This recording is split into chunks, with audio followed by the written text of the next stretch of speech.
Assalamualaikum semua. Hari ini saya nak kongsikan satu kisah yang tragis yang sedang tular. Kisah seorang pesawah yang maut ditetak oleh adik iparnya sendiri. Kisah ini bukan sekadar tentang jenayah, tapi tentang kesihatan mental, halusinasi dan pengajaran besar buat kita semua. Okey. Baik. Ramai kata suspek ni sebenarnya bukan jahat, tapi sedang berperang dengan dirinya sendiri. Okey, mari kita tengok kejadian. Kejadian berlaku di sebuah kawasan sawah padi. Malam itu suasana tenang, tapi tiba-tiba dikejutkan dengan jeritan dan bunyi hentakan kuat. Apabila penduduk kampung datang, mereka terkejut melihat mangsa terbaring berlumuran darah di tengah bendang. Suspek yang juga adik ipar mangsa masih berada di situ, seolah-olah terpinga-pinga, seolah-olah tidak sedar apa yang dia telah lakukan. Menurut laporan, suspek dipercayai mengalami halusinasi. Katanya dia terdengar suara yang mengejek dan menghasutnya. Suara itu katanya seperti datang dari dalam kepala. Okey, mari kita tengok latar belakang pula. Menurut isteri mangsa, suspek pernah dirawat di hospital kerana masalah mental. Tapi sejak beberapa bulan kebelakangan ini, dia berhenti makan ubat. Ini adalah antara sebab utama kenapa ramai pesakit kembali kambuh. Bila ubat dihentikan tanpa pantauan doktor, halusinasi boleh datang semula, lebih kuat dari sebelumnya. Dan akhirnya terjadi pun berlaku. Allahu Akbar.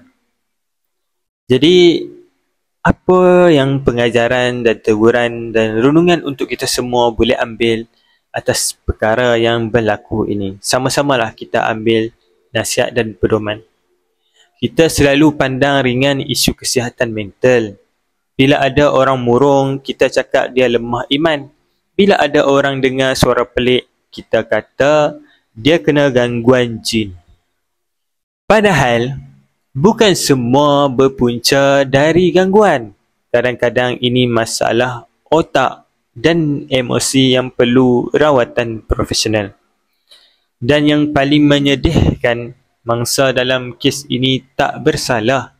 Dia cuma ada di tempat yang salah pada masa yang salah. Bayangkan keluarga kehilangan dua insan serentak. Satu meninggal dunia, satu lagi kini dalam tahanan. Hidupnya musnah. Allahu Akbar. Apa nasihat yang perlu kita berikan ataupun kita sama-sama dengarkan? Marilah kita ambil iktibar sama-sama kepada semua penonton. Kalau anda ada ahli keluarga yang ada masalah mental, tolong jangan abaikan. Jangan biarkan mereka berhenti makan ubat. Jangan biarkan mereka menyendiri. Bawa berbincang, temankan ke hospital. Kadang-kadang mereka perlukan ubat semata-mata. Mereka bukan perlukan ubat semata-mata, tapi perlukan kasih sayang dan perhatian dan doa, insya-Allah. Okey, marilah kita sama-sama doakan semoga roh mangsa ditempatkan dalam kalangan orang beriman dan suspek pula diberikan kesungguhan serta hidayah. Video ini bukan untuk sensasi, tapi untuk kesedaran kita semua. Dan video ini bukan nak cari salah siapa-siapa, nak salahkan pihak A atau pihak B. Ini hanyalah mesej untuk kita sama-sama perbaiki diri. Jika anda rasa mesej ini penting, tekan butang like, share dan subscribe channel ni supaya lebih ramai sedar tentang bahayanya gangguan mental ini jika tidak dirawat. Jadi macam mana kalau ada ahli keluarga kita yang ada masalah mental ataupun apa-apalah masalah kesihatan, aku sarankan kita kembali kepada makanan sunnah Nabi sallallahu alaihi wasallam. Dapatkan minyak zaitun, dapatkan madu, dapatkan moringa dengan aku, boleh insya-Allah. Dapatkan, pakailah kasturi kijang. Kasturi kijang aku tengok ada yang feedback yang telah pakai, yang dapat daripada aku ni, alhamdulillah gangguan jin tiada lagi, boleh tidur dengan lena.